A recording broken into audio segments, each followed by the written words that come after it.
Jazz win again. First NBA team to 10 wins this season. I thought the Milwaukee Bucks were going to get there, but I believe they just lost to the Oklahoma City Thunder. I saw a big shot by SGA.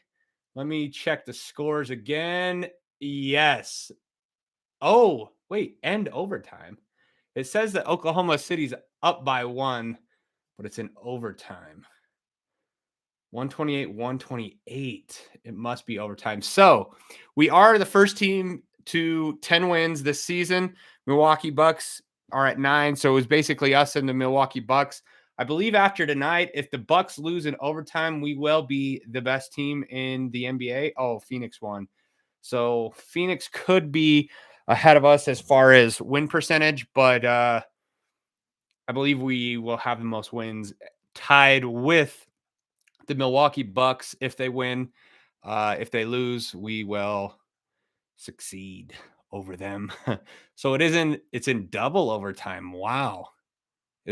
Maybe I'm looking at the score. Maybe this is wrong.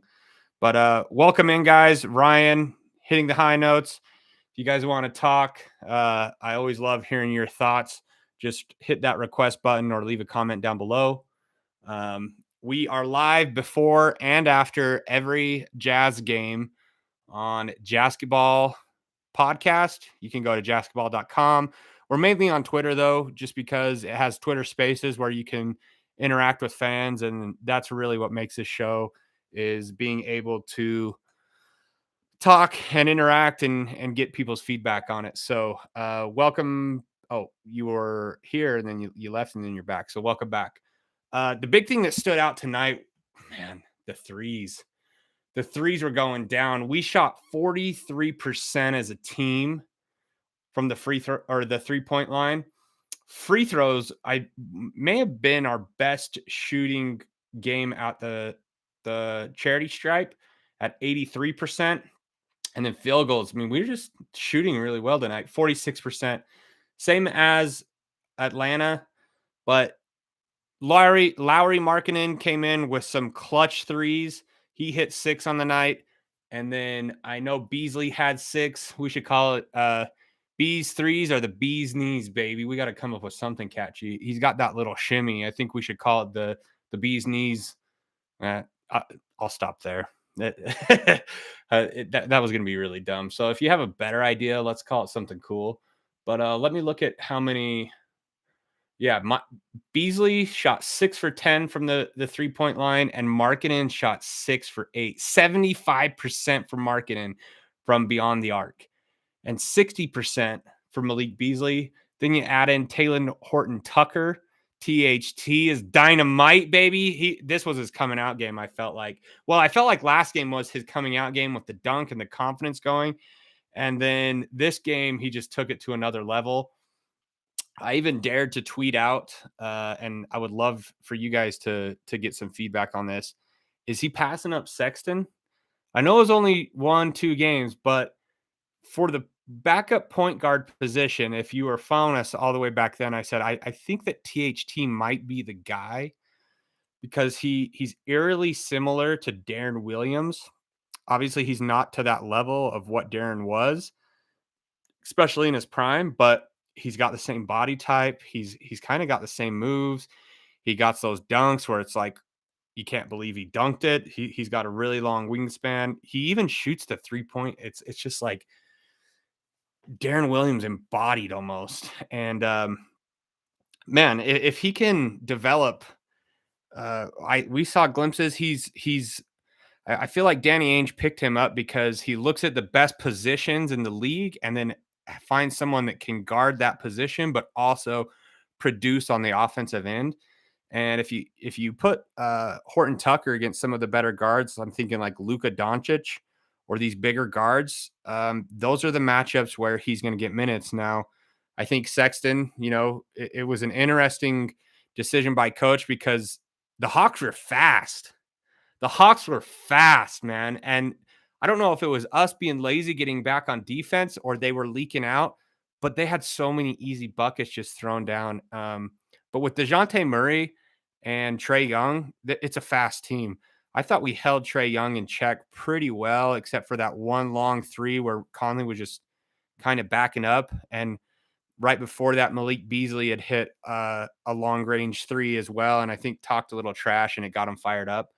But we contained those guys really, really well. Atlanta's a good team. And like us, they're deep too. They've added some really good players. They didn't have Bogdanovich tonight, so you add another shooter in that can really score, and those guys are scary. DeJounte Murray maybe better than Trae Young, in my opinion. Trae Young's just so hard to guard because you can't decide if he's going to shoot a long range three or, if you suck out, he's going to drive by you and then either lob it to one of his big guys. I think the turning point really tonight was, well, you can't give any one guy credit because at first it was Walker, Kessler, THT, then Lauri, then Beasley, and that's the beauty of this team. It's just at the right moments when a certain player is needed, they step up and they make it happen. Walker, Kessler, we had one, I don't know if it was the entire third quarter. I remember them showing it on the screen. One rebound in the third quarter. And Olynyk played probably his worst game tonight. And I think that'll be the next progression for the Jazz, especially with Clint Capella starting. It would make more sense to start a bigger guy like Kessler to not just guard, but to rebound. He came up with 2 blocks in the first half and then 3 in the second. Beasley had some timely threes down the end. We have a different lineup again. Sexton's finishing this game, whereas he was on the bench last game. The other thing that we kind of mentioned pregame was Agbaji and Balmero got sent to the Stars, and I felt like there was some points where you could have used Agbaji as far as speed and just some fresh legs. But Coach Hardy made some substitutions at the right time. Kessler was a little bit winded at the free throw line, and he puts in Vanderbilt. And it was just exactly what we needed at that exact moment. And the way that he works these substitutions so intricately is fantastic. So enough for me. I want to hear from you guys. What stood out to you? How do you feel about being the first team in the NBA to win 10 games? No one's requested to speak, so you got to hit the little request button down below. Drip, you're here. You've been here before. Tajin, maybe get the conversation started. Jazz Tunes, you're here. Welcome. Jazz fans, pedal faster, Sue. I'm guessing that's your wife. Welcome. We've got Brad Team Sports Sumular. We've got Matt Barber in here. And we've got Ryan Wilkie. Anybody want to talk? Just request, or if you have a sore throat because you're sick or something or shy, you can just leave a comment down below. The other thing that kind of stood out while watching the game, I'm going to keep talking until one of you requests, but our turnovers, it felt like we had more. We only had 13. And if we can keep that under 10, most games we're going to win.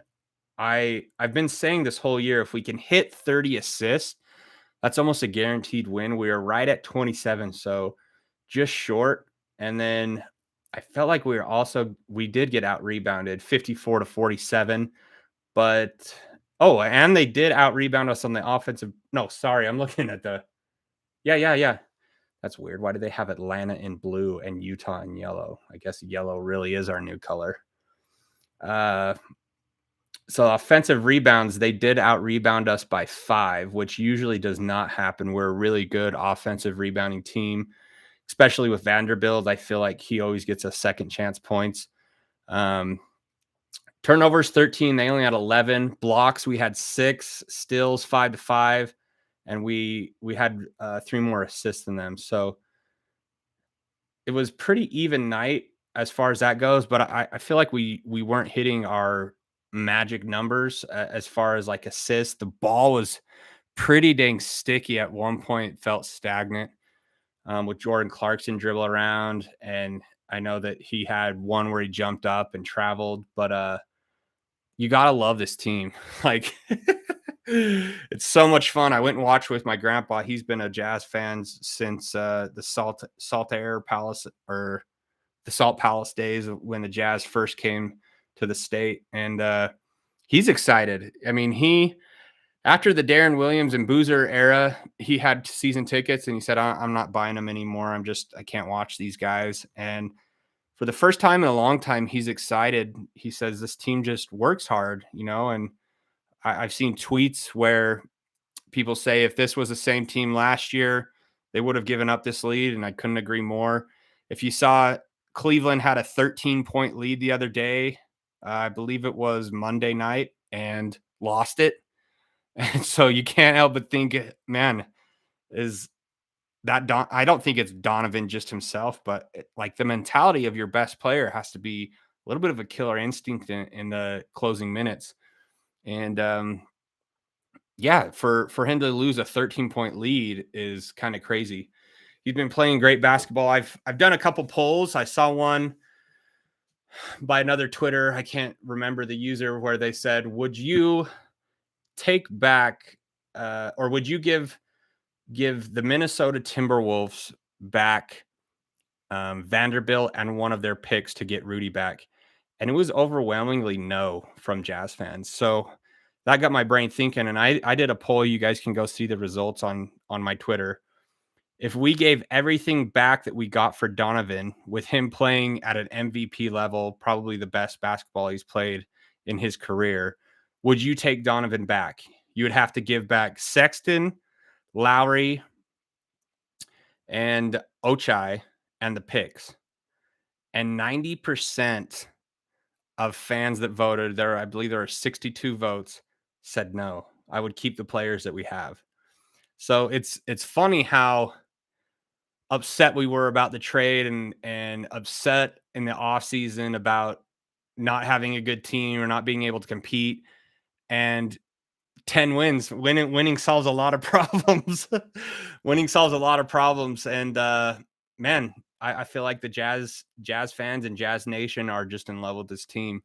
A lot of it is because there's not that one player that has the ego or is the best player. I obviously think Lauri is the best offensive player at times, but it really depends on matchups. And this roster that we have allows Coach Hardy to be so flexible depending on whether the game's fast, slow, big, small, but the length that we have is great. Now, give credit to Atlanta because they're defensively, they have some length, and they really made us struggle on the offensive end with their length at times. They were really keying on Clarkson, I felt like. But our other guys were able to step up. So hitting the high notes is requesting to speak. I'm going to turn the time over to you. So the mic is yours, my friend. Go ahead.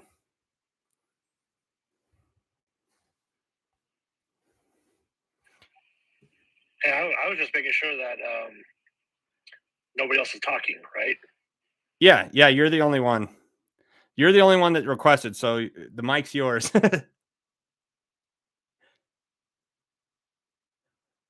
Maybe not. You're muted again if you want to talk. Just interrupt me if you want to go again. Looking around the NBA tonight, let's check scores. Looks like Milwaukee's going to win. There's 11 seconds in the double overtime. They're up by 4. Battle of LA is going on right now, which it wasn't a battle when I tuned in, but it looks like the Lakers have pulled within 2. We've got Cleveland and Sacramento. Cleveland's down. Dallas lost to Orlando. It's funny how the media is just really pushing Luka Doncic. I get he's a great player, but does winning just not matter anymore? Like, if you're MVP, your team should be winning. I don't even think they have a winning record this year. Portland wins again. I really love Portland's team, especially with Damian Lillard. They've been able to win a couple times where they're out or where he's out. They've got Gary Payton Jr. that hasn't even played yet, which will make them so much tougher. Simons is going off, finally hitting his groove. You got Josh Hart, who hit that big game winner. If you guys didn't see it, go check it out. I believe it was Monday night. Got the buzzer. They've got another guy. Oh, Jeremy Grant. Jeremy Grant, they pick up from Detroit. I mean, Portland, if there's a team in the West to be nervous about, I would pick Portland. And I know that probably a lot of national media and talking heads on ESPN aren't going to say Portland because they're kind of like the Jazz were, right? Like they haven't proven anything. Obviously, Damian's hit some big shots and won some series in the postseason, but they've had teams that were supposed to be good and just underperformed. But man, they've got a solid team, and it's deep too. It's not just like a solid 5 or 6. They've got a really deep team. Denver is starting to find their groove with Jamal Murray. He looks like he's hitting his stride again. I know their coach called him and Jokic peanut butter and jelly. But no one compares to the Jazz right now. Let's be honest. We're going to go to Washington on Saturday. So we wait 2 days for another game, which feels like an eternity right now because the Jazz are so fun to watch. I know we had that break over the weekend, this weekend, and I tweeted out, man, I wish there was a Jazz game tonight. It just felt like something was missing. I think it's because we get so excited for these games. Dallin, what's up, man? Request to speak because you need to kick this thing off. Everyone else is scared to speak tonight, I guess. Here's the other thing that stood out to me. If you go look at the box score, all the starters, Lauri, Kelly, Mike, Colin. Well, Colin wasn't a starter, but he's essentially a 6-man. All in the plus minus were negative. Negative double digits. The only one that wasn't negative double digits was Vanderbilt. But then in that third quarter, I feel like Kessler is the one that changed that momentum with the block and then goes down and gets the dunk. And that kind of reignited us in the third. Atlanta came out hot in the third and really took it to us. But plus minus, Rudy Gay leads us plus minus. Can you believe that? Because I know a lot of Jazz fans have been hating on playing Rudy Gay. He gets 18 minutes.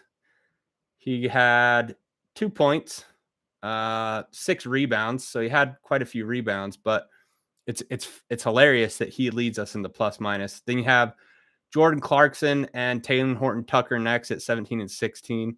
Talen Horton-Tucker, man, I love that we have Sexton and Talen Horton-Tucker because if they both evolve and become the players that they could be, like really hit a high potential, we could have a dirty backcourt. They both can guard. They're both quick and can score. Well, okay, Talen Horton-Tucker isn't quick, but he has like quick moves where he can get his own shot off. So you can play at 2 different speeds with both of those guys.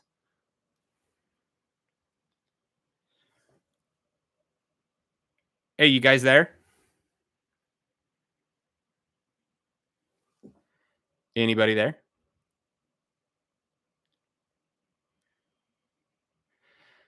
I've had my mic on mute for I've been just going off about the Jazz. I'm so sorry. I'm like, why is nobody talking? And hitting the high note, you were like, can I talk? I'm like, you guys request to talk. I'm such a rookie. I've just been so excited. Usually I don't do that. But so I'm talking about Talen Horton-Tucker right now and Colin Sexton evolving into the players that they can be, which is so nice for the Jazz because they basically can play at 2 different tempos. If they need to play fast, they can. If they need to slow it down, they can with Talen Horton-Tucker. Both guards, I feel like, can guard different players. And it's just nice to have, especially if they both evolve into point guards. We might have a nasty backcourt. So I'm going to let someone else speak here. Dallin, did you request? Oh, no. Let's go hitting high notes. Go ahead and unmute. The mic's yours. Oh, no. Go ahead. Let somebody else talk. I was just trying to figure out why it was so quiet in the room. I'm sorry, man. I've literally been recording this for 20 minutes, and then I look down like, why is nobody? Usually people are interacting, and no one's interacting tonight. This is so weird. So that was how impressive it was that we all sat in this room. There must be a lot of Jazz love in the air because a lot of people sat in this room waiting for you to start space, and they're so excited to talk about the Jazz or the 10-3 Jazz.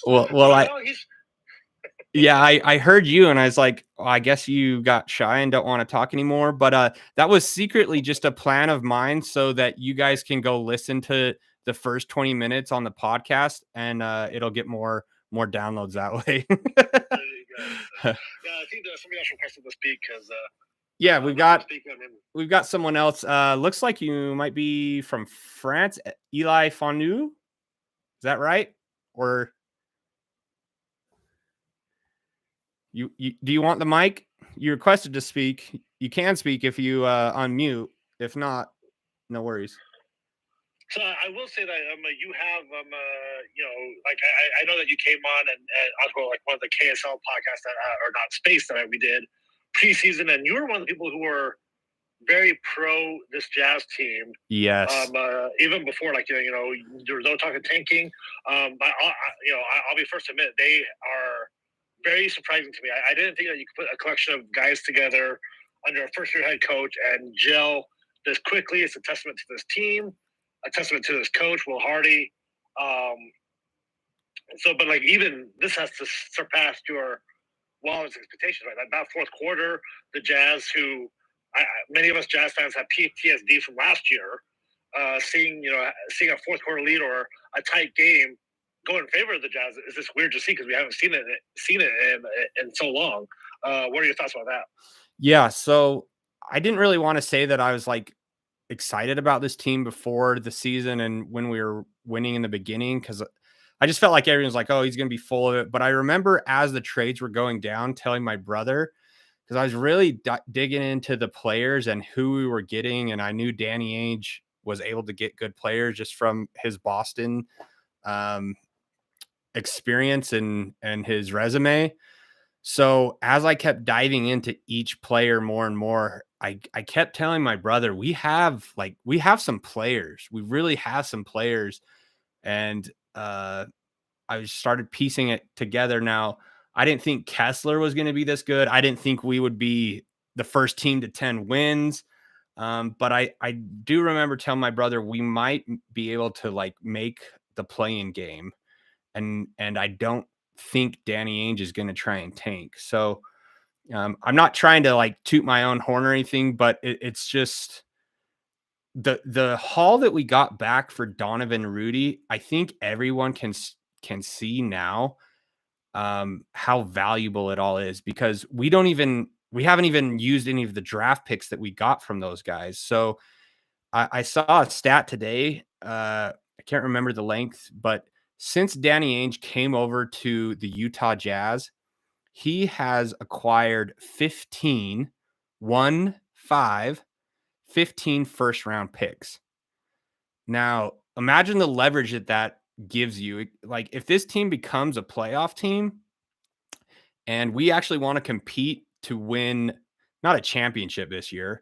I mean, maybe if everything goes how it is now, we could somehow miraculously be there. But if we become a playoff team and Danny Ainge says, let's try and win a series, let's try and get these fans on our side. They've lost so many first round series.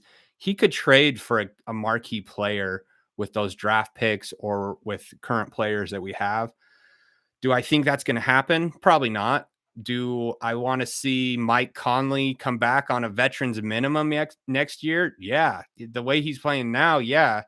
Do I want Jordan Clarkson to stay around? Yeah, he's a fan favorite. He's evolving his game. It would be hard to see those guys go, but if the right deal comes along, Like, why not? I'm looking at right now. I think Mike Conley is on contract for next year anyway. Oh, is he? He has. Oh yeah, he's at like it's partially. It's like 24 million guaranteed next year. So is it player option though, or no? Let's see, contract fully. Oh, so next year is he's on the hook for 24 million, 14 million guaranteed. So Okay. no, yeah. So it's basically a team option if they want to cut him to save some money, but he's here next year. So Well, yeah, for 14, I think the veteran minimum's 10, if I'm right. Veteran minimum it goes up with years, right? But that's like 3-ish million. But like that's 14 guaranteed if he gets cut. If he's playing on the Giants, that's 24 million. So Okay. he'll be back next year at the $24 million number. Yeah, it'll be interesting to see what they do with Mike Conley, because right now he's the guy that comes in and kind of calms things down, but he's also mentoring Sexton and THT. I think it's so valuable for him to teach those guys. I also think he fits better with this team. Like the way that they ran the pick and roll with Rudy, I don't want to say he was limited, but he kind of was. It was either lob it, and if you didn't pass it right to where Rudy could catch it, it was hard. And if he wasn't close enough to the basket, then he's just kicking it out and you're resetting your offense. With this group, I feel like Mike Conley is so good at making decisions, and we have so many talented big men that can shoot or make a play like Lauri that it's really opening up his game. And I think this is the best he's played in a Jazz uniform since he's played some pretty dang good teams, or pretty dang good series and years. But he's on the top of his game right now, so it'd be hard to see him go. I also think Clarkson's just evolving his game. He's doubled his assist ratio or average from last year already. I think he's not looking to score as much, but get other people involved, and he's scoring at the right time. His defensive intensity has also picked up. I don't know how many blocks he's had. Oh my gosh, they're showing on ESPN. They just showed the Talen Horton block out of bounds, and he went out of bounds, ran back in, goes down, and he had a wide open dunk, but kicked it to the corner. Jordan Clarkson. This team's special, man. So yeah, like I was actually I missed that play because I was out getting something, and so I talked to the sports anchor over here at KSL, and I asked him like, "Hey Sam, what happened?" He goes, "Well, he got the block, he's going down, and he's like going full speed, and he's gonna dunk it." And then he goes up, and you're like, "Oh, he's not dunking it." And nobody saw Jordan Clarkson fade to the corner. Everybody thought THT's going to throw it out of bounds. So that's kind of a fun play. Yeah, I thought he threw it out of bounds. I was like, watching it on TV, I didn't even see Jordan Clarkson there. Yep. So, so here's another question for you there.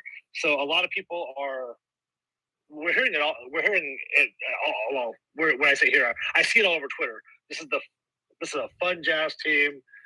Because we're comparing it to last year, right? Last year was such a slog to watch. It was hard, and it's weird to say because you have Donovan Mitchell, you have Rudy Gobert. How could that be not a fun team? But it wasn't. It just wasn't. You were there. You felt it was miserable. Fun. Yeah. And so that's like, oh my god, and there's something about not having the weight of expectations on your shoulder. You come into this year thinking a lot of people thinking this team might be a 20-win team. Thinking this team, you said it, like this might be a play-in team, ceiling wise, and they've crushed every expectation. And I don't know, like thinking back to 2 years ago when the Jazz were number one in the NBA, what feels different? What feels more fun about this team versus the team 2 years ago that was number one in the NBA? Or is there a difference? Yeah, I think there's a huge difference. We've actually talked about this on the podcast before, pretty in depth, and talking about how it's nice to not have expectations. But the two things that I see people talking about, like, is this sustainable? And the two stats that I go back to that the Jazz are really good in the NBA are 1 assist and 2 steals. We might not be the best defensive guarding team, but we do get steals. I believe last time I checked, I think we were second. It might have dropped off. Third. So we're third in the NBA in steals at 8.9 per game.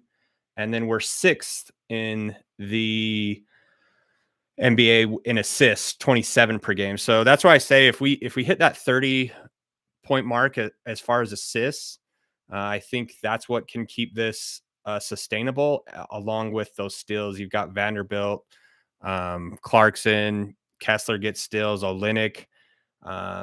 So the difference with this team, I feel, is they just work harder. And we've talked about it where if they were even just working this hard and losing games, I still think the fan base would be okay. But it felt like the team, especially with the blown leads all the time last year, like that takes a lot of energy from the opposing team to come back. And then for you to not even fight back at all, I think that's the biggest thing. And with Donovan, with the polls that I've ran with the fans, it's almost like we don't miss him. I think we fell in love with the hope of actually winning a championship with them being the best record in the league. And then adding other players always gave us hope. So I think the biggest difference with this team is it's a team effort. It's not one or two players that we're relying on. Like we relied heavily on Donovan Mitchell offensively, and sometimes Clarkson if he was going. But I mean, Donovan took a majority of the shots, and I think that is what killed us a lot of the time, because it made other players cold. And then if Donovan wasn't on, it was just over. And then on the other end, Rudy Gobert, we relied so heavily on him that we became a bad perimeter defense.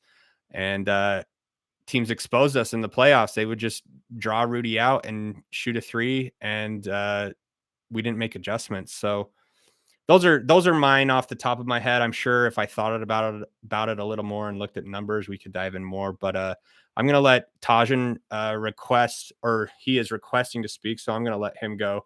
Tajan, the mic is yours, my man.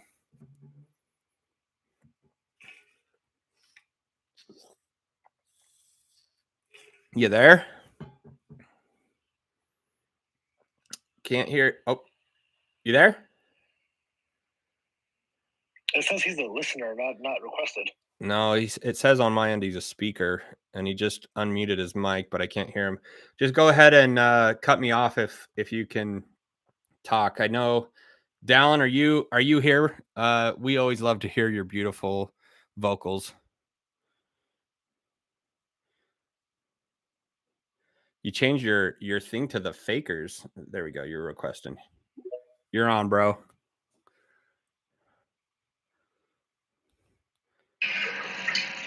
I am here. Can you hear me?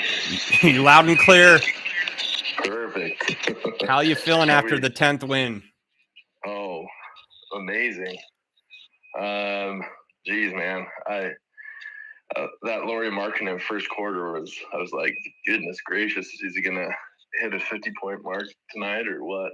Yeah, I called that 40 piece the other night, and I was like, maybe this was the night I should have called it. And I didn't know that his career high was only 35. That's crazy. Yeah, so he had I believe 22 in the first half, and then finished with 32. But yeah, he hit some clutch threes down the stretch. I was thoroughly impressed with Talen Horton-Tucker. That guy. He may be playing himself into the backup point guard position. And I could see Sexton playing right alongside him as just the change of pace player and with the backup unit. So coach closing with Beasley instead of Olynyk was clutch, with Beasley hitting all those big threes. Just the way that Will Hardy's willing to just adjust to what the other team's given us just speaks volumes about how he's doing as a coach. And like just the contrast between him and Quinn, like Quinn was just stuck in his ways and would always stick with the same lineups. And it was just got so rigorous that people could just guess that when stuff was going to happen, we would just fold. We would have folded last year with that team against the Hawks. It just happened last year.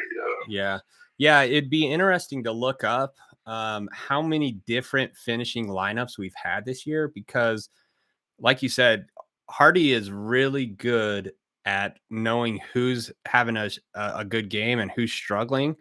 And even just last game, it was Sexton over Conley, and then not Conley, sorry, Clarkson, and then Clarkson finished tonight. So from game to game, maybe a player gave more last game, and coach can see that, or he's just having an off night, and so he puts in a different guy. And you got Talen Horton-Tucker, Walker Kessler, Rudy Gay, Colin Sexton, Malik Beasley, Mike Conley, Jordan Clarkson, Jared Vanderbilt, Kelly Olynyk, Lauri Markkanen.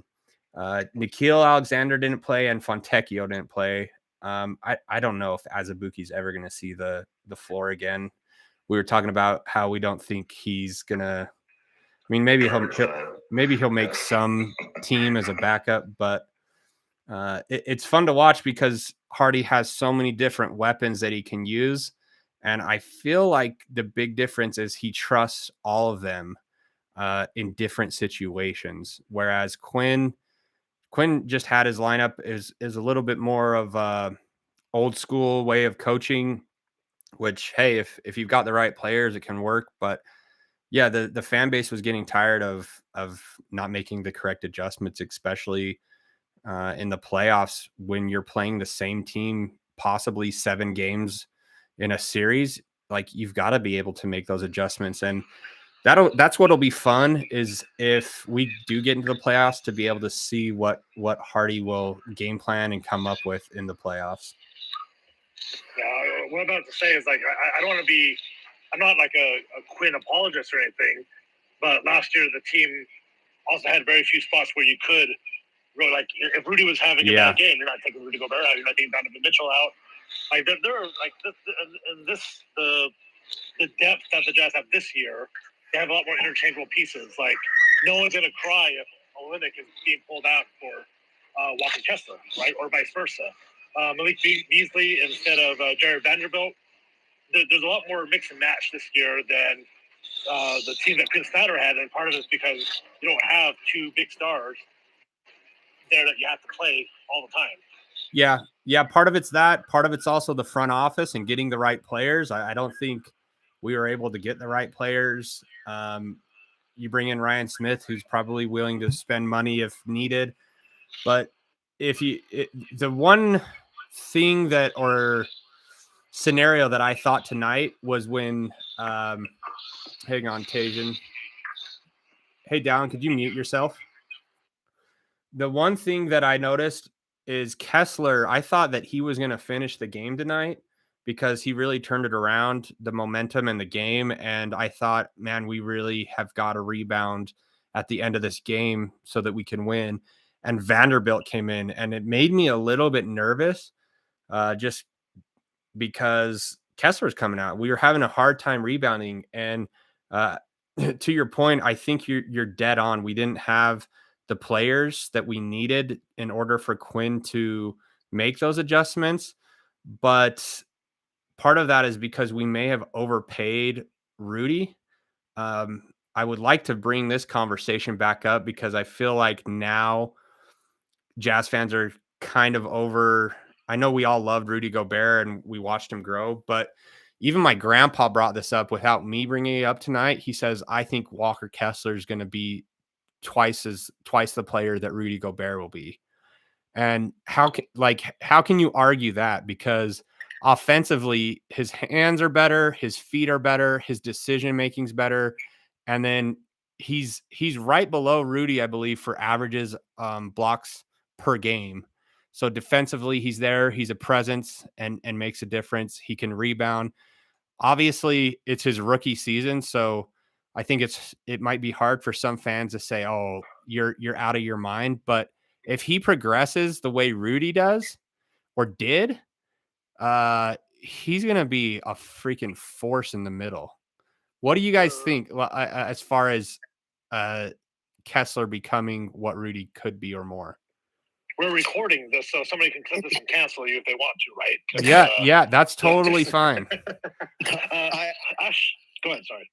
No, I was just gonna say I think Kessler is already there. I mean, barring any injury or anything like that, at least at this trajectory. I mean, for a rookie, I mean, he was a defensive player of the year in college. Yeah. I think he knows his role. Like he's a coachable. He knows that he's like what he's there for. He's still going to develop, but for a rookie to make such an impact to where I don't really even miss Rudy Gobert at this point, it says a lot. I think he's only going to get better. And the other thing I was going to say about this team from last year is that we really have like literally almost like a starting 10 at this point, because when we were down by 10 in the third quarter, and then we brought in our bench, we brought in Horton-Tucker, they brought us back into the game. And the thing is, it's like with our lineup, we have like 5 points of attack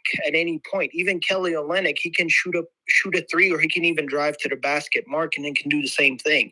So the point of attack on this team can come from anywhere. And the guys off the bench, Horton-Tucker, Sexton, even Beasley had a great game today.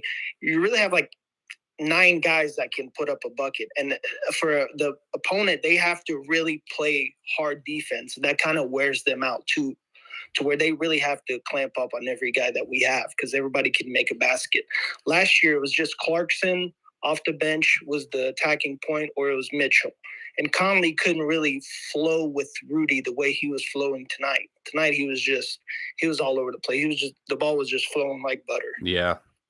Yeah. I don't know if you missed this part, but the plus minus, I think you're 100% right with the starting 10. Our bench outperformed as far as a plus minus.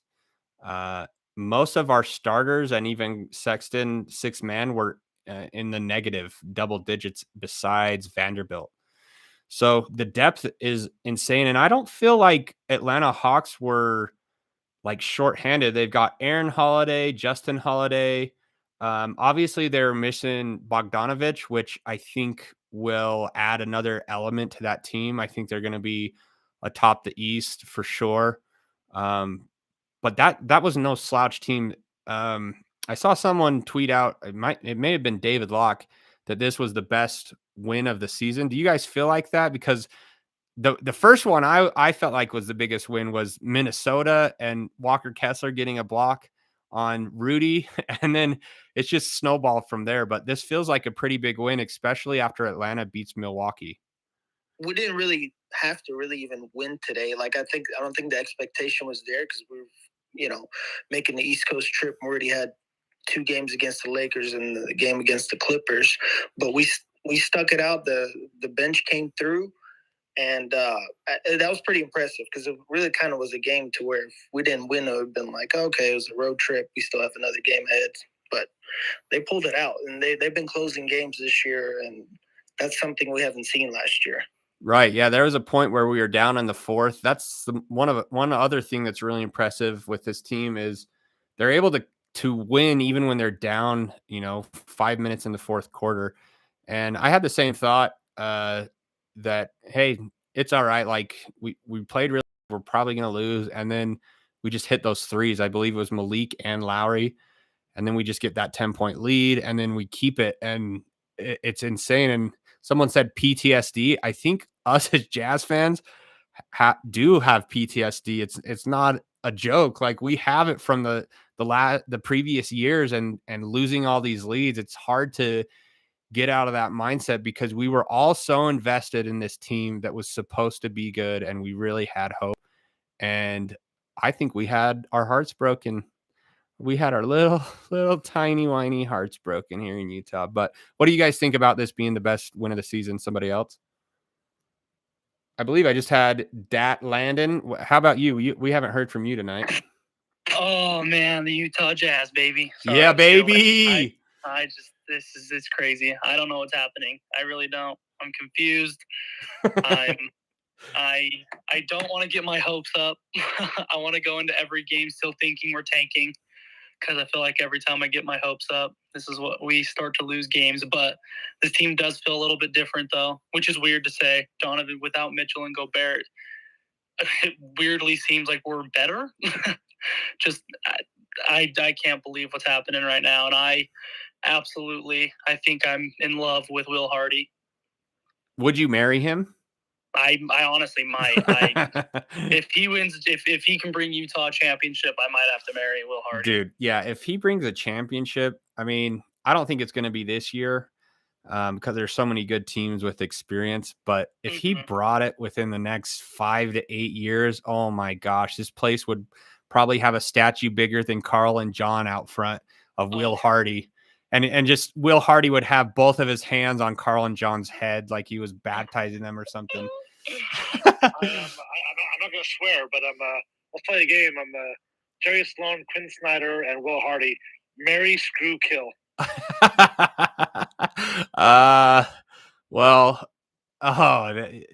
Pass. Somebody else answer that question. Marry and Will Hardy, and that's all that needs to be said. Yeah. I couldn't kill Jerry Sloan, so you know who the other one would be that I'd have to kill. Man. One thing that I would say, Datlandon, is and other Jazz fans, because I know the tank word keeps coming up, and I saw a pretty funny tweet. I retweeted it. Someone said, "Hey, I found the tank you were looking for, and it's all the Jazz players like on an army tank ready to just take over." And I think as Jazz fans, we're here. Like, we need to stop saying the tank word, and you need to just. I know our hearts. We're trying to protect our hearts, but like this team ain't tanking, man. This team's not tanking. They're not. They're not tanking anymore. We're at the top. We've got a good sample size of 13 games. If it was like against worse teams, but we're beating playoff teams. Atlanta's a good team. And I just think we need to get away from tanking and cheer this team on and enjoy the ride, because whatever happens from this point, whether we make the playoffs or not, if we do make the playoffs, great. And that'll be great for this team to get some playoff experience. If we don't, then we get a better draft pick. And we get Houston, Philadelphia, or Timberwolves draft pick. And right now that's not looking too shabby. We also have another draft pick, slipping my mind who it's from, and then our draft pick, which our draft pick, if it were to come out right now, would be the worst one. Yeah, go ahead. It's the worst of Milwaukee, Philadelphia, or the Rockets. So whoever has the best record, that's the best draft pick the Jazz get. No, that's not this year. That's this year. Yep, that's this year. I think it's the Rockets, the Rockets, Philadelphia, and Brooklyn. And the Nets. The worst of those. Right. Okay. Yeah, the worst of those three is who the Jazz get. So, if Philadelphia and Milwaukee if Brooklyn missed the playoffs, then that's great. And it's Minnesota. So those are the 3 draft picks. You get 3 draft picks in this draft. So, how do you guys feel about Jacques Vaughn being hired, a former Jazz man, taking on that mess in Brooklyn? Poor guy. Yeah. They won by like 30 tonight, didn't they? So no. They beat the Knicks by they beat the brakes off the Knicks tonight. Oh, well, the Knicks. I don't think. Well, the talks are that Kyrie Irving's not going to come back at all. That could possibly make them better. But is there a team that you see picking him up or trading for him? The Jazz. The Lakers. Yeah, the Lakers, huh? Patrick Beverly to the Nets. I mean, the Lakers would love him, right? Like, fans will. Winning cures a lot of things, so fans will forgive a lot of things, as long as you bring in a winner. But the NBA is a lot different than, say, like the NFL. We're seeing that there's a lot of backlash when Ime Udoka's name comes up in the Nets coaching search. Miles Bridges better never get a job in the NBA ever again. Josh Primo, a former lottery pick, is probably going to be out of the league for at least a couple years. So the NBA has done a lot of things where if you have a blemish on your mark, you're not going to be able to Kareem Hunt or Tyreek Hill your way back into the NFL in a year. Right. Kyrie Irving is a very special player. And I'm half joking when I say winning cures everything, but I wonder if he's the exception to the rule, where if he went to LA, people just kind of go, okay, well, turn a blind eye and then hope he doesn't mess up in the year that he's there or whatever, Yeah, it's a wonder that these guys don't just hire someone like to say, look, don't get on social media. If you really want, I'll hire a social media manager to post all of your sponsorships or whatever. But like, what, I don't know. As an NBA player, I wouldn't want to put any of that stuff out. One, because especially with someone like Kyrie Irving's voice and platform and just how well he's known. Like, how dumb can you be to post that and not think that there's going to be any backlash or any consequences? A lot of these guys grew up in the social media, like they're younger than I am, right? They're younger than 30, so they grew up with social media. So this is them, and so it's not that crazy that they that they want to be. Even cares. Like I think Kyrie, he got his ring, right? Yeah, he's got his ring, and he's just like he doesn't care really about. I mean, I guess him having a ring now kind of. That goes to his legacy, but other than that, he's a little bit out there. I don't know, like it'd be tough to have him on a team. I think the only one that can kind of tame him would be maybe LeBron if he went to LA and just him and AD and LeBron might make it work just because LeBron would maybe like be his big brother again, like he was in Cleveland. But LeBron's a bum. Yeah. Well, I feel like Kyrie. If Kyrie wasn't in Cleveland with LeBron, I feel like he was a huge part of winning that championship. And I think Kyrie feels that way too. So I don't know. I think him teaming up with LeBron might just be a huge explosion waiting to happen. But I got a controversial question. Have you ever heard the term champagne problems? Like it's basically a problem that only rich people have. Yeah. And you got to remember, like these guys are 100 times the worth that I have, right? Yeah. So sometimes, like, it's hard for us to like, well, this is what they should do or what we think but that's what a normal person would do. These guys are out; they do literally live in different worlds. Not literally, sorry, but they're also live in different worlds, right? So they're a different type of, and amongst NBA players, they're also different. Like they're like the prima donnas, the one the elite of the elite. So they don't really care about what. Yeah, they should be doing what's good for the team. Where they think like an NBA player is a top 400, player. Like NBA player is a top 400 player in their profession, and then Kyrie is the top of that too. So it's like different mountains for everybody. Yeah, and that's why they do weird things. So yeah, it's hard to come from a normal everyday man thinking to go, put yourself in their shoes and what's going through their mind, because I think a lot of it too, they're so young and they get this money and they come up with their own philosophies where they get so far away from the everyday person that you're probably dead on. They don't care. They've got so much money and they don't care what the consequences are. If they don't have to play anymore, they'll still be fine. But anyways, let's get back to the Jazz. The next one we've got is on Saturday against the Washington Wizards. And then the very next day on Sunday, we go and play the Philadelphia 76ers. Do we go 2-0? Do we drop one? And if we do drop one, which one? 2-0. I'm with you. 2-0 tonight, probably 2. Who's this other one besides 76ers? Washington. The Wizards are bad. If we lose to Washington, I might cry. Okay, so let's see us losing to the Philly. Let's start it here. If we don't beat Washington, that's like a given. But are we beating Philadelphia on a back-to-back on the road?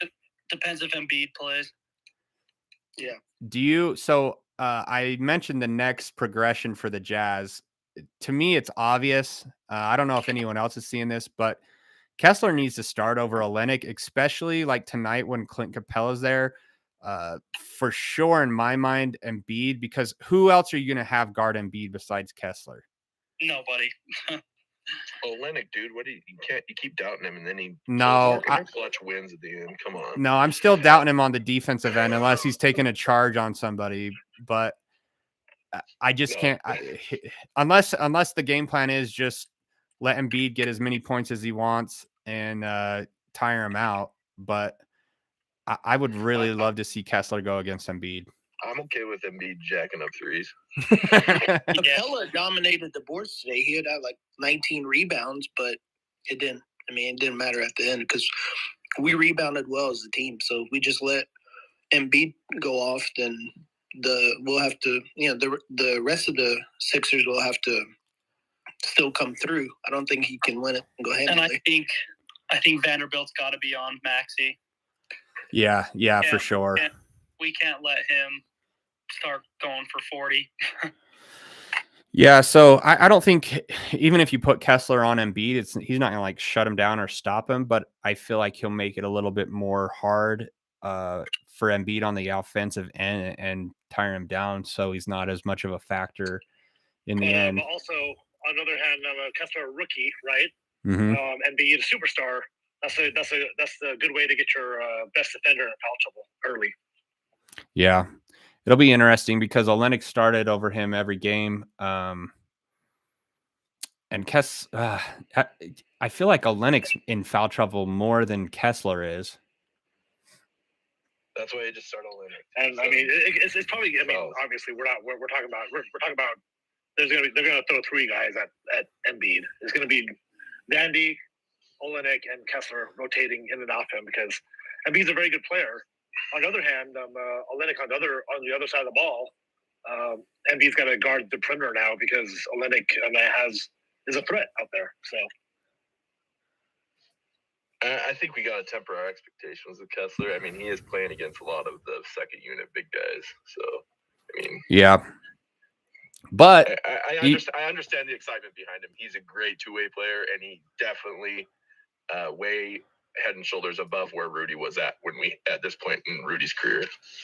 Well, I'm not even like saying that I just think he's our only option for matchups as far as a big man, like a true big man that's going to like bang down because Lauri can't do it. And Olenek's your next best, but Olenek is a little undersized and he's not the greatest rebounder.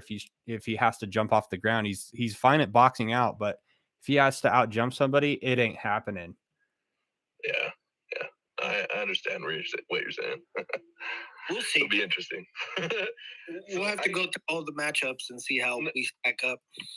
Sorry to go back to the tanking discussion, but I don't think tanking ever works, to be honest with you. Like, where has tanking ever led you to a player that stays on that team to a championship? Tim Duncan's. Yeah, Tim Duncan's the one I remember too. And out of how many teams that have ever tanked, that's the only time it worked. Yeah. Yeah, I mean, even if we tank, our chances are 14%. So yeah, is Wemby a Tim Duncan? Not in my mind, and I feel like with Danny Ainge, I'm not the expert on who to pick, but I am putting my trust in Danny Ainge to make the right decisions as far as that goes. Go get Jaylen Brown from the Celtics. Dude, you know who else I was thinking might be a player to pick up that's getting sick of their team is Anthony Edwards. Yeah. I just don't like his whole attitude of yeah. Hey, if he'll tear the rim off a couple times, I can put up with the attitude. I'm more about 3 and D. Like, I want some defensive players that can shoot. Can he shoot the ball really well? Yeah, he can shoot. He's more like really aggressive and is a great finisher and can just dunk. But the other night he just barely got his first dunk of the season, and that's because the paint's clogged up. Blame Rudy. Wow. Yeah. Like, how does that happen? You only that means they're playing really slow in the half court and the lane is just. That just goes to show, like, you know how happy Jordan Clarkson and Mike Conley are this year about having an open lane? Maybe that's the reason why he's upset, because Rudy's down there. Yeah, that's what I was gonna say. We're talking about getting Jaylen Browns, whatever. Like, I don't think we need him. We got our superstar. We got Jordan Clarkson. Dude, I'm okay riding the rest of this. Dude. I'm okay riding the rest of the season out with this team, just the way that they've started and to see how they would finish. The only one I would love to get rid of is Rudy Gay. Absolutely. And because I think, yeah, he just needs to go. I guess at some point in his career, he averaged over 20 points a game. Like, watching him play sometimes, I'm like, this guy used to With Memphis. average like 22 points a game. Yeah, used to. LeBron used to be on a winning team too. That's true. I'm trying to pull up.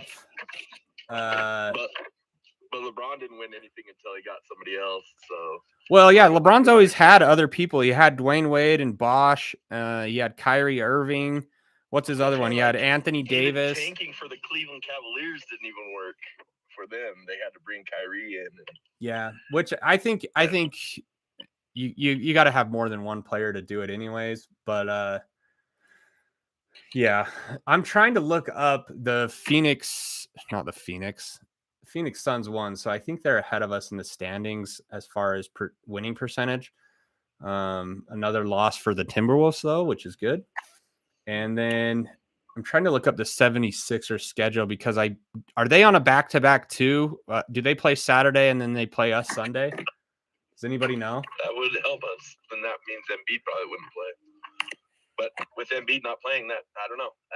That's the thing is like I feel like teams play up when their stars are out. But Let me try and pull this up so that I can give you guys the right info. Anybody yet? Donovan Mitchell's going off right now. Is he? He has 15 of the Cavs, 21 in the third. who are they playing? Sacramento. They're actually losing by 4 going into the fourth. Mm-hmm. I could see Cleveland falling off. Fox isn't gonna score 40 points for him and come back. That could be another guy that the Jazz target if he gets disgruntled is Donovan Mitchell. He'd look good in a Jazz jersey. There's no way. He's lighting it up in that game. He's what, 5 for 10 and 3s, 13. Yeah, there's no way he's coming back here though. No. What do you guys think about bringing Gordon Hayward back? There's a former Jazz man we could go after. No thanks. I mean, we got Donovan as a 13th pick. No, this draft this year is so stacked. Like, we don't even really have to get a top 5 pick. It'd be awesome. This draft is so stacked. Having 3 picks in this draft is already a luxury. Yeah, we've got 3 this year, I believe. 3 in 2025, 3 in 2027, and then 3 in 2029. So, like, yeah, not necessarily that we're going to pick all those, but you know, if we need to make a move or make a trade, we've got so many assets. I don't think we really realize how much leverage we have. Yeah, I really hope we deal some. Well, we've been going about an hour. I'm trying to find 76ers, and it's kind of hard to do it with one hand. We've got one more guest. I think you tried to speak earlier. Go ahead if you're on mute or you're able to speak now. You there? Sion? Oh, yeah. Eli? Go ahead. Where are you from? I'm from Salt Lake. Right on. Yeah. I was just wanting to say, as we were talking about bringing back former Jazz players, I said, what do you guys think it would take to bring back Jay Crowder? Yeah, I was reading an article about him because Cam Johnson just went out and he would be perfect for them right now. I'm wondering if they're kicking themselves, but it's someone that isn't really in the media anymore, and the NBA or national media is not talking about him. But yeah, I mean, I don't know what it would take to get Jay Crowder, but I think he would bring a nastiness to this team that would just send us to the next level. What do you guys think? He'd fit perfectly. I like it. Yeah, if he got Rudy Gay minutes, hell yeah. Oh, baby. Absolutely. I was a little upset when they didn't re-sign him because I mean, all the teams he's gone to, he's helped in playoff runs. I believe only 2 years of his career he hasn't been in the playoffs. And so, yeah, that's a guy that if we do make it to the playoffs, might be someone that is able to win us a series. So I like it.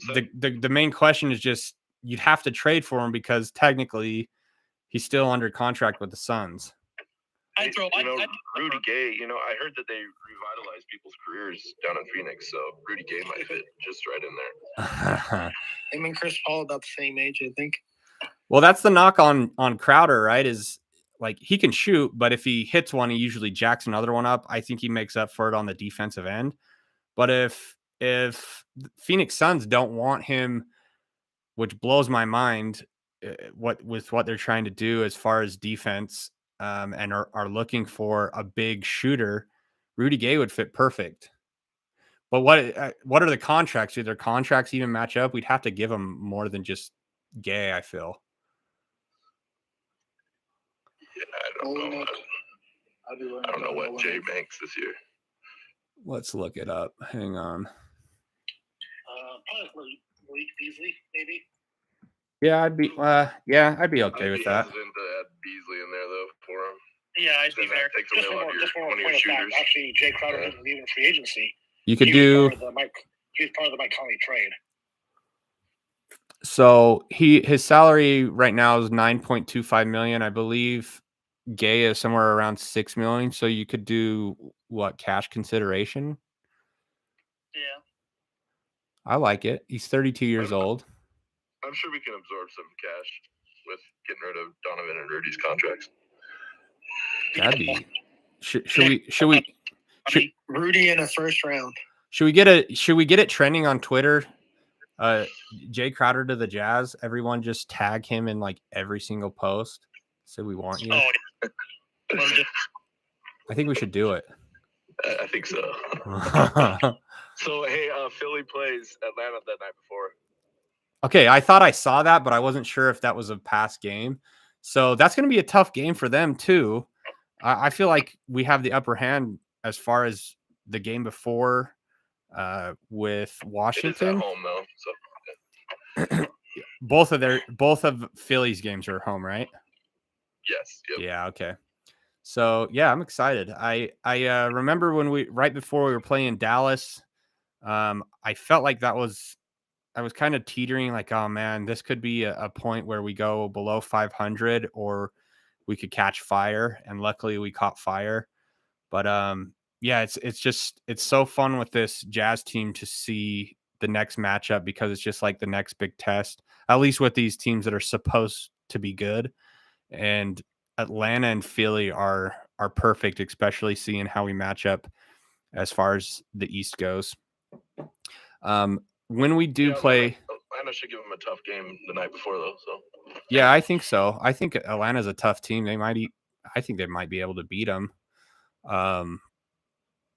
When we play the 76ers, in your guys' mind, what do we have to do in order to win?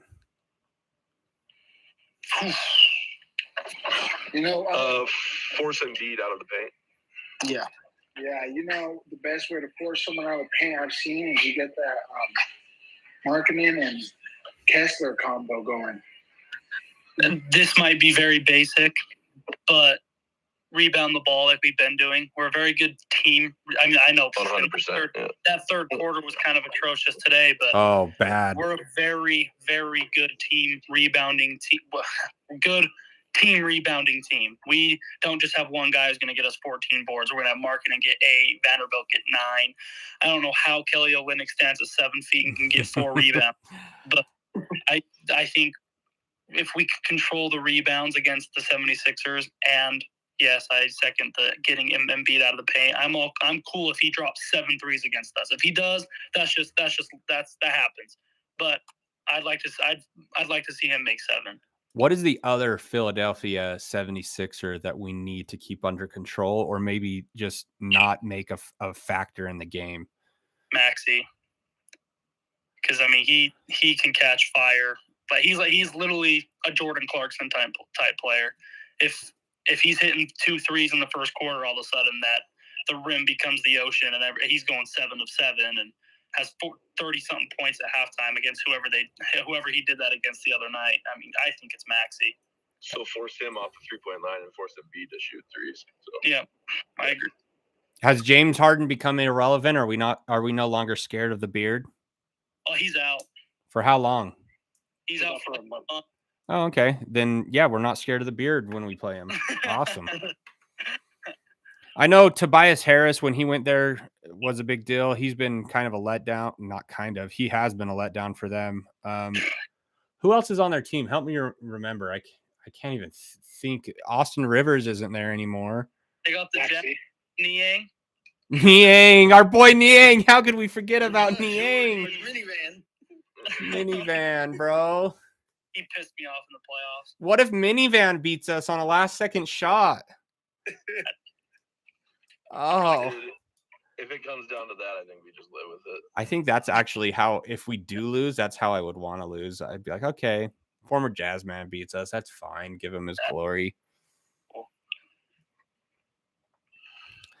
All right. Well, what time is it, man? Oh, it's 10. It feels like it's so late because usually we're doing these till like midnight. I kind of love these early games because then I'm not as tired at work.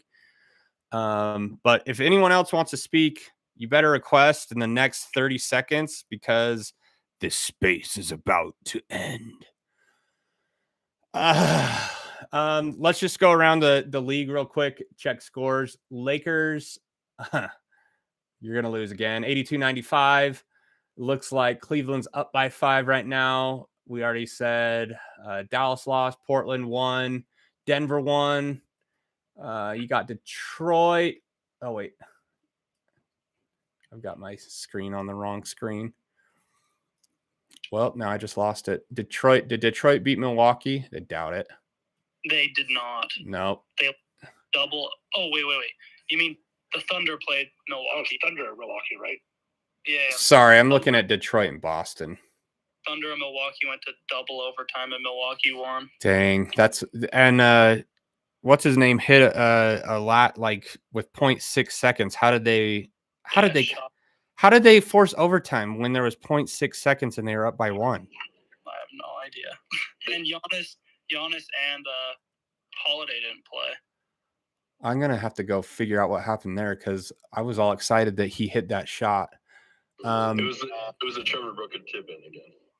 No, dude. What if we brought Trevor Booker back? No, don't do that.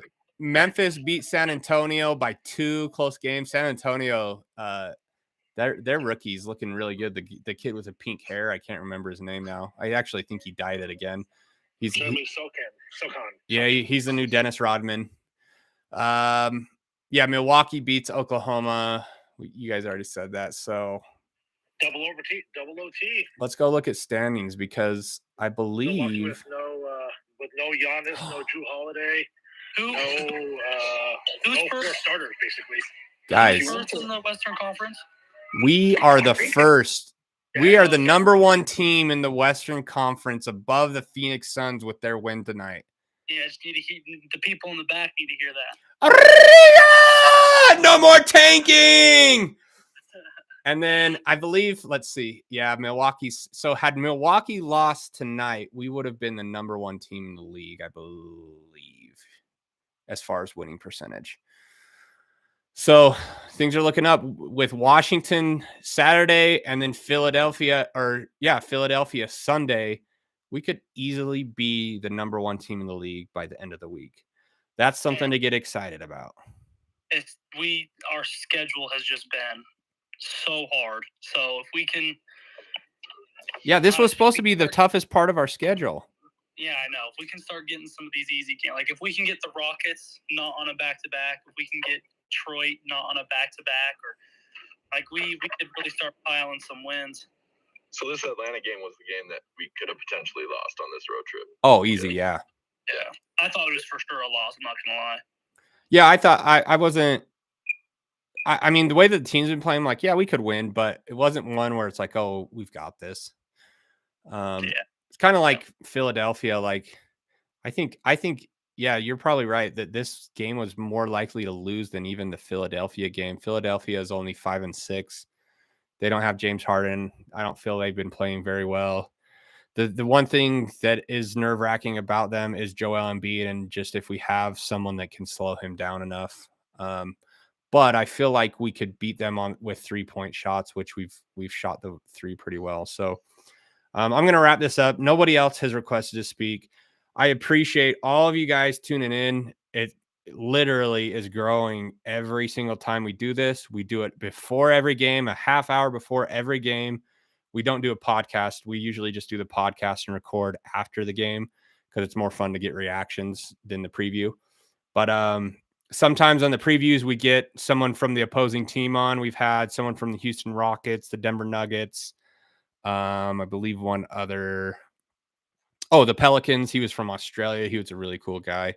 So tune in, share it with your friends. If you guys listen to podcasts, we're on all of them. The biggest one is Apple Podcast.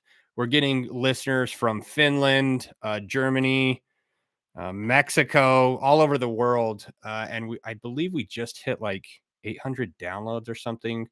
We're getting our audience is about 200 people. So if you really don't want to be on the podcast, I recorded this whole thing. Let me know and just don't come next time. Too bad. Yeah, I don't feel like anybody said anything too incredibly crazy. Where I am. Is this where I tell people to listen to Hitting the High Notes on Apple Podcasts? Yep. KSLSports.com. Hitting the High Notes. KSL Sports Live with Sam Farnsworth. At Samsworth_KSL.